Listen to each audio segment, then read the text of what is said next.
What's up, guys? Welcome back to Malt Mondays. Today I'm going to be taking a look at bourbon, and this is going to be the Old Scout Smooth Ambler, and it's their 7-year offering.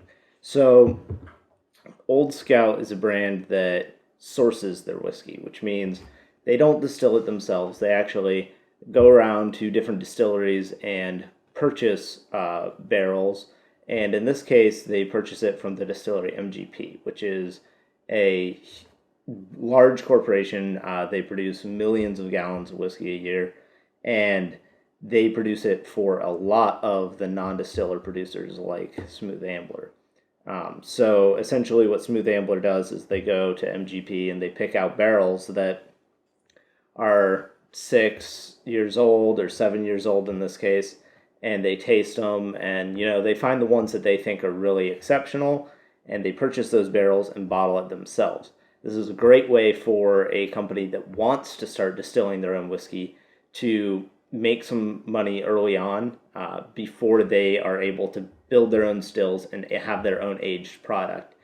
Because it takes so long for whiskey to age, Smooth Ambler does have some stuff that they've distilled themselves. It's called the Yearling, and it's a wheat whiskey, and it's about 2 or 3 years old. So, they've started producing their own product, but that's the only one available on the market so far. They don't have any older aged bourbons yet or ryes, and this allows them to have some cash inflow while they're waiting on their product to age up. And while they're still a small scale operation, they can't distill as much as they want to be able to offer to the public. So, the Smooth Ambler Old Scout 7-year is a pretty straightforward mash bill. I believe it's 75% corn, 10% rye, 10% barley, or maybe 15% malted barley. So it's a pretty standard mash bill. And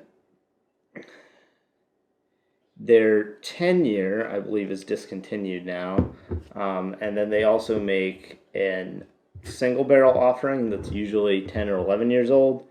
And then they have the Contradiction, which is a blend of like wheat and rye whiskeys together. And that one's very interesting. Definitely something worth looking for. The 7-year is probably the easiest to find, though, of all of them. And I think this retails for $40 a bottle, if I remember correctly. So I would expect it to be pretty good. $40 starts reaching into the better bourbon territory.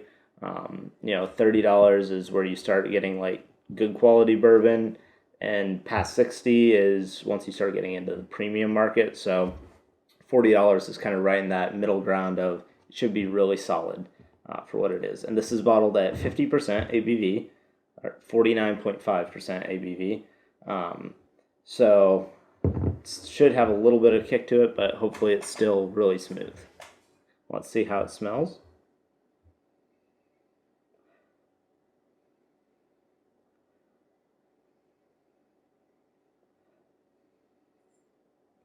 So for a 7-year bourbon, this actually smells fairly oaky. There are a lot of really nice caramel notes going on here.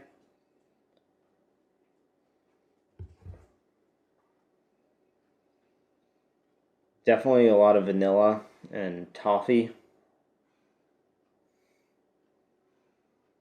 But a very light oak chip kind of note in the back. Like a sawdust almost.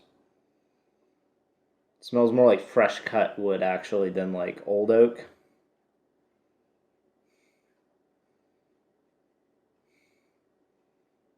And there's a little hint of the alcohol in the nose, but considering that it's 100 proof, that's almost completely negligible.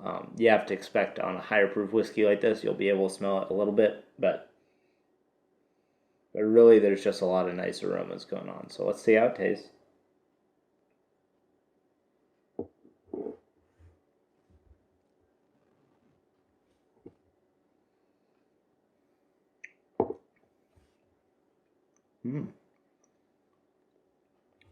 So it really goes for the vanilla, and that kind of caramel flavoring on the palate. And actually for me, This might even be a little too sweet. I was able to smell some of the oak, but I don't get a whole lot of oak on the palate. And to me, this is a bourbon that is actually almost, too sweet. I can actually smell there's a little bit of rye spice in there, but it doesn't come through on the palate that much. The same thing with the oak. I can for sure smell that there's rye.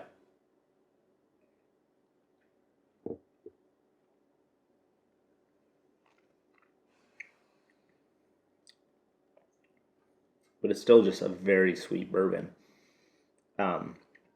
So if you like high rye bourbons, I would still suggest the Four Roses single barrel over this one. I think that's a better buy. But if you want to try Old Scout and their brand, this is really solid.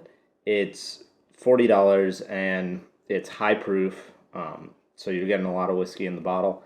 But to me, it's just a little balanced towards the sweet side, and I like the slightly oakier bourbons. Not super oaky like Knob Creek. That gets really, really tannic for me.